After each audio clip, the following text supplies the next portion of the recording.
What's up, people? Dobbsy Rules is right here, and welcome to another top 5. Yay!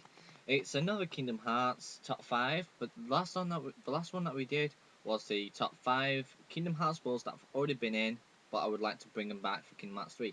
This one's going to be different. It is the top 5 worlds that have not been in Kingdom Hearts, but I would like to have them in Kingdom Hearts 3. To also into this, it's definitely not going to be the ones that have been bought by somebody else, so they're not official Disney, meaning Anastasia, definitely not Star Wars, and they gotta be Disney. No, so no Final Fantasy worlds like Final Fantasy 7 or 8, or none of them worlds. Nuh-uh. So anyway, let's get on to number 5. Number 5 has definitely got to be The Incredibles. Reason why it's so low on the chart of mine, well, easily there's some minors that I don't think might work, like they start in the island and then they can go back into the city to fight a boss. It could be easily a bit mind gobbledy, like because they got out of the island and they got moved to the city by using a ship. But if they do that, you can easily put a mini game into it, like the skydive. When they come off the ship, they could jump off, and then they could just skydive straight into the city, and you have to get into these rings so you can land safely. So that'd be a pretty good one. The boss definitely has to be Syndrome, plus the boss. Plus, I mean, that Syndrome as a boss, and definitely as the robot. But if the robot is not the boss, it could easily be a secret boss. So, like when you defeated Syndrome and you go back to the island, the robot is actually in that lava volcano spot, and you can actually fight it. That's pretty damn good, though, if they actually do it. And for the Keyblade, I would call it up, up, and away. So let's get on to the next number. 4. A Bug's Life is one of the hardest ones that a lot of people do not really know a lot about, and nobody. I bet you guys were a bit surprised that I picked this one. Well, the reason why the story is so good, the villain is so good as well. Hopper. The side people are so good as well, but the main thing I would say about it, the boss definitely Hopper. The mini game I would say is the food hunt. Like from the beginning of the film, all the ants are all picking up all the food for Hop and the other bugs, so they can eat it all. So easily that could be a great mini game.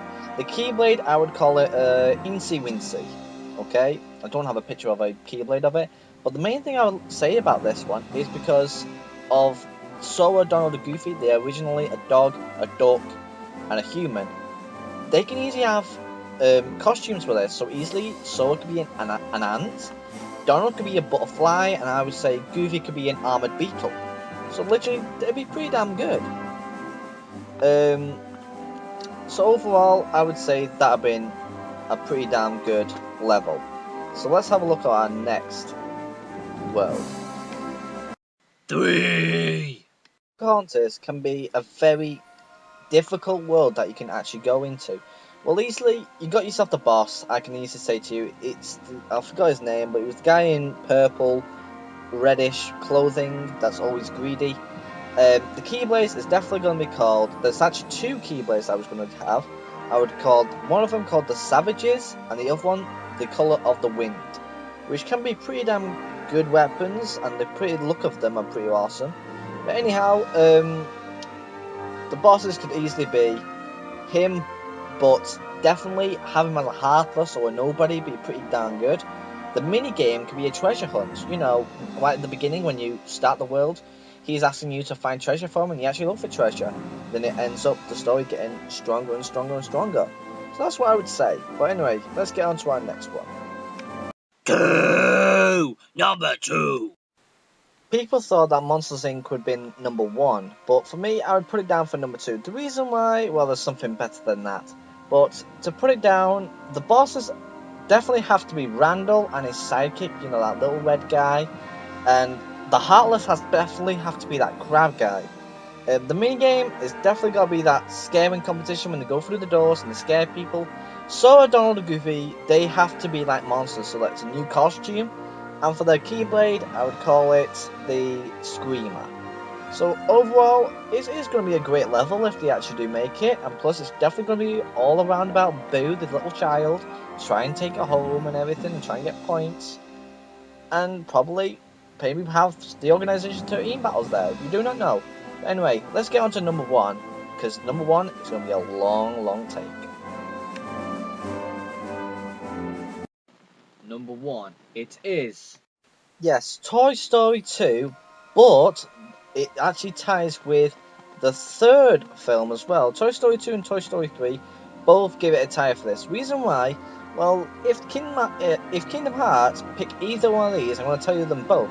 If they go for the Toy Story 2 way, I would say that the play of it is to go and save Woody from that owner, and so you'd be like working with Buzz Lightyear.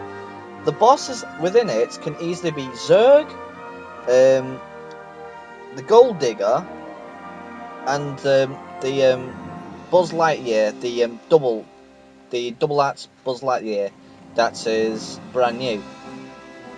No, and plus that Buzz Lightyear has to be a Heartless. So mainly, Toy Story 2 can be a lot of fun, but I think number 3 could be 10 times a lot more fun because the bosses will definitely be the bear, the baby, and Buzz Lightyear when he gets controlled, once again. But in number 3, they can be a secret boss, which I think the monkey should be, because he's scary, he's dangerous, he has an eye for an eye so that you can see what he's doing. And plus in number 3, you can actually have a mini game. It's when Woody escapes from the that children playground when he was flying that little plane, so he can see that little girl with the brand new toys.